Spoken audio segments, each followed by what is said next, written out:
drums being used as a universal language and the foundation of music. Now, as I first stepped out into the floor and I heard the pitter-patter of the drums and the hands and the feet on the ground, I thought to myself, what could be happening right now? I asked my father what was the celebration. Why were they going so crazy? Why were they so infused with passion? I said, is it a birthday? Is it some kind of marriage? He told me it was a funeral. And I saw the smiles on everyone's faces, and I said, it's a funeral? He said, yeah, it's a funeral. It's the chief. We're celebrating his life today rather than mourning his death. So that stuck with me, and I went back home to America and thought, we have the same things in our cultures as they have in their cultures, and we're miles and miles apart. So today I want to talk to you about the similarities and how drums are used in that way to bring us all together. One of my first points that I think about is the math aspect of drums. Just as drums is a universal language, so is math. 2 plus 2 here is 2 plus 2 in Asia, 2 plus 2 in Africa, is 2 plus 2 in Europe. The reason I bring that up is, as a drummer, I played drums for over 14 years. I played in multiple different bands, church, secular, and I've talked to many different people who are also musicians. As I asked more than 5 of my drummer friends, what is the main thing that you think brings all drummers together and makes all people connect to the music? And they told me it's the time.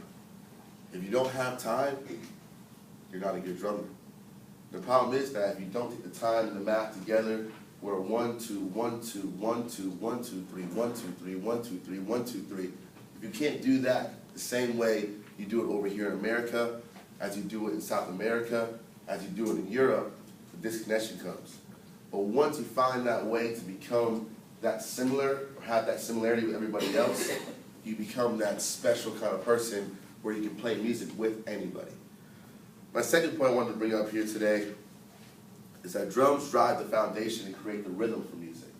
Without the drums, without that powerful movement, sometimes you don't feel what it is.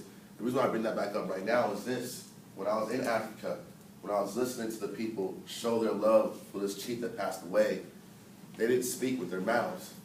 They spoke with their hands and their feet and their voices and their drums, the percussion. They made sure that you could feel every single syllable, every single touch of the drum head, the goat skin.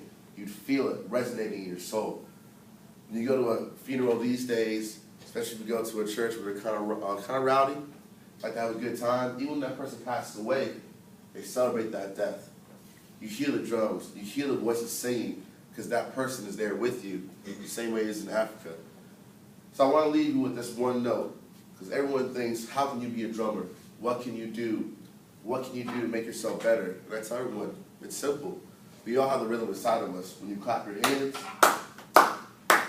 when you talk at a fast pace, and somehow you don't really realize the pace is so quick, and you're in this different place, and you see it on your face, but you don't really know what to do. You were part of that rhythm too. So remember that drumming is something that everyone understands. So if you ever run to somebody that's not really maybe feeling you, maybe play with a drum beat. It might just work. Thank you.